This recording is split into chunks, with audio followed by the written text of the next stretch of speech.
Good morning friends. आज फिर से स्वागत है आपका मेरे चैनल डिवाइन डोज। आज मैं फिर से प्रस्तुत करता हूं आपके सामने एक इंस्पायरिंग विमेन की कहानी, जिनका नाम श्रीमती सुधा मूर्ति जी है। आइए आपका स्वागत करता हूं इस इंस्पायरिंग विमेन्स की सीरीज़ में। आज हम बात कर रहे हैं उस ताकत की जो बिजनेस खुद नहीं करती, लेकिन जिसने भारत के सबसे बड़े बिजनेस आइकन को खड़ा कर दिया।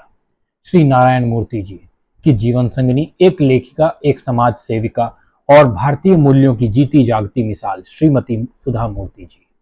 आइए इनके बारे में कुछ बातें जानते हैं जो कि इनके बचपन से लेकर के आज तक घटित हुई हैं। कुछ कुछ इम्पॉर्टेंट चीज़ें हैं जो कि इनके जीवन में घटित हुई हैं, जो हमारे लिए लाइफ लेसन हैं, हमारे बच्चों के लिए, हम जैसे लोगों के लिए, सबके लिए एक इंस्पायरिंग स्टोरी है। बात करते हैं इनके चाइल्डहुड की। छोटी सी सुधा मूर्ति जब क्लासरूम में जाती थी तो एक बच्ची ने, जिसने स्कूल में क्लास मॉनिटर बनने के लिए कई बार मौके मांगे, जब मगर उनको मौका मिला तो उन्होंने अपनी कहानियों से पूरे क्लास को चुप करा दिया। वहीं से जन्म हुआ द बॉर्न स्टोरी टेलर सुधा मूर्ति जी का। अब बात करते हैं उनकी इंजीनियरिंग कॉलेज जर्नी की। जब 1968 में उन्होंने इंजीनियरिंग कॉलेज में एडमिशन लेने की कोशिश करी, उस समय वह अकेली लड़की थी जो कि 600 लड़कों के बीच में साड़ी पहनकर कॉलेज जाती थी। 1968 में जब इंजीनियरिंग कॉलेज में लड़कियों का दाखिला नहीं होता था, प्रिंसिपल ने मना किया, समाज ने टोका, लेकिन सुधा मूर्ति जी ने हार नहीं मानी। अकेली लड़की बनी उस कॉलेज की सबसे पहली इंजीनियरिंग गर्ल। अब आते हैं उनकी नाराजगी JRD टाटा जी से। किस बात की नाराजगी थी? सुधा जी लिखती हैं टाटा को गुस्से में खत, जब टाटा कंपनी की पॉलिसी थी नो विमेन अलाउड। तो उन्होंने JRD टाटा को चिट्ठी लिखी। आपस में ये उम्मीद थी कि मुझे जॉब मिलेगा, बट उन्होंने चिट्ठी में लिखा आपसे ये उम्मीद नहीं थी। जवाब में आया JRD टाटा का और नौकरी भी। अब आते हैं उनकी जर्नी इन्फोसिस और उनकी सिंप्लिसिटी के बारे में बात करते हैं। साधारण कपड़ों में चेयरमैन ऑफिस में बैठती थी वो।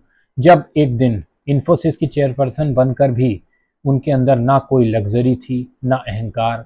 और जब एक दिन ज्वाइनिंग प्रोसेस की शिकायत सुनने के बाद उन्होंने HR को बुलाकर एक कंप्लीट हायरिंग प्रोसेस बना दिया, क्योंकि उनके लिए फीडबैक बहुत मायने रखता था। वो इस HR प्रोसेस का जो स्टार्टिंग हुई, कंपनी की जो फीडबैक और एक प्रोसेस था, वो इन्फोसिस कंपनी से ही स्टार्ट हुई थी। तो ये थी उनकी इन्फोसिस और सिंप्लिसिटी की कहानी। अब आइए जानते हैं कि उनके खुद के बेटे का जब जन्मदिन था, बर्थडे था, तो उन्होंने क्या वैल्यू लेसन अपने बेटे को दिया। बेटा जब उनके पास आता है और बोलता है मम्मी मुझे 50,000 रुपए दो होटल पार्टी के लिए, तो सुधा मूर्ति जी कहती हैं अपने बेटे से समोसा, रसना और एक गुलाब जामुन ही काफी है तुम्हारे लिए। पैसे उड़ाना नहीं, बांटना सीखो। यही था सबक। फिर उनके बच्चे ने 45,000 रुपए गरीबों में बांटकर उस दिन सबको हैरान कर दिया। उनके बेटे रोहन ने जीवन का सबसे बड़ा लेसन सीखा, donation is the real celebration. बांटना सीखो, समेटना नहीं। अब बात करते हैं उनके अगले इंसिडेंट की, जिसमें पायलट को कैसे रिवॉर्ड मिला। पायलट जब सुधा मूर्ति जी प्लेन में जाती हैं तो पायलट उन्हें अपनी सीट ऑफर करता है। वो कहता है कि आप इस पर एक बार बैठ जाइए, मगर वो इस पर इनकार करती हैं और एक नॉर्मल ट्रैवलर की तरह प्लेन की नॉर्मल सीट पर बैठ जाती हैं। एक दिन पायलट ने उन्हें अपनी सीट दे दी। एक हफ्ते में उसके बच्चों को क्या मिला? धीरूभाई अंबानी स्कूल में फुल स्कॉलरशिप दे दी सुधा मूर्ति जी ने। वो कहती हैं kindness always comes back, so be kind to the people we live, be kind to the animals also. अब बात करते हैं कि लंदन में जब वो जा रही थी अपने दामाद ऋषि सुनक, जो कि पूर्व UK के प्रधानमंत्री थे, उनसे मिलने, तो लंदन इमिग्रेशन में सीन में क्या सीन क्रिएट हुआ। वो एक बहुत लंबी लाइन में लगी हुई थी, just like a normal people. वो एक लंबी लाइन में खड़ी हुई थी इमिग्रेशन में। लंदन एयरपोर्ट पर जब इमिग्रेशन अधिकारी ने उनसे पूछा कि आप यहाँ पर क्यों आई हैं, व्हाट इज़ योर पर्पस, तो उन्होंने बोला मैं अपनी बेटी दामाद से मिलने आई हूँ। उसने पूछा कहाँ रहते हैं वो, तो उन्होंने बोला 10 डाउनिंग स्ट्रीट में। क्योंकि दामाद हैं यूके के ऋषि प्रधानमंत्री Rishi Sunak.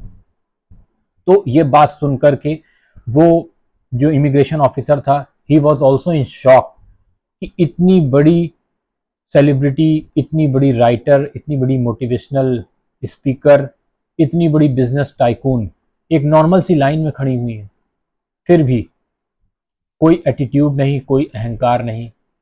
She is simply a kind lady. आइए अब बात करते हैं, जब वो गुलबर्ग से बेंगलोर लेने की जा रही थी और रास्ते में उन्हें एक लड़की मिलती है जिसके पास टिकट नहीं था। तो लड़की रोती है और उनको धन्यवाद देती है क्योंकि उन्होंने 11 साल की लड़की को ट्रेन में टिकट नहीं खरीद पाई थी और सुधा मूर्ति जी ने उनका टिकट लिया था, एनजीओ में भर्ती कराया। सालों बाद उसी लड़की ने एक होटल में उनका बिल भर दिया। क्यों? क्योंकि ग्रेटिट्यूड नेवर डाइज। अब बात करते हैं उन्होंने क्या लाइफ लेसन्स दिया। उन्होंने बोला, अगर रास्ता नहीं मिले तो एक नया रास्ता बना दो। 150 किताबें, लाखों बच्चों को शिक्षा, करोड़ों का दान, लेकिन खुद के लिए सिर्फ 12 साड़ियाँ। वो आज भी कहती हैं, मैं एक आम हूँ लेकिन मेरा सोच असाधारण है। ये थी कहानी इंस्पायरिंग विमेन श्रीमती सुधा मूर्ति जी की। शेयर कीजिए, दिखाइए अपने बच्चों को, अपने बॉस को, अपने दोस्तों को, क्योंकि वैल्यूज़ तभी बदलेंगी जब हम उन्हें फैलाएंगे। अगर आप ऐसी और कहानियाँ चाहिए तो आप जाइए मेरे यूट्यूब चैनल डिवाइन डोज में, वहाँ पर आपको कई इंस्पायरिंग विमेंस की स्टोरीज मिलेंगी। तो आपको कैसी लगी ये स्टोरी, कमेंट में ज़रूर बताइएगा कि अगली स्टोरी आप किस इंस्पायरिंग विमेन पे देखना चाहते हैं। Thank you so much.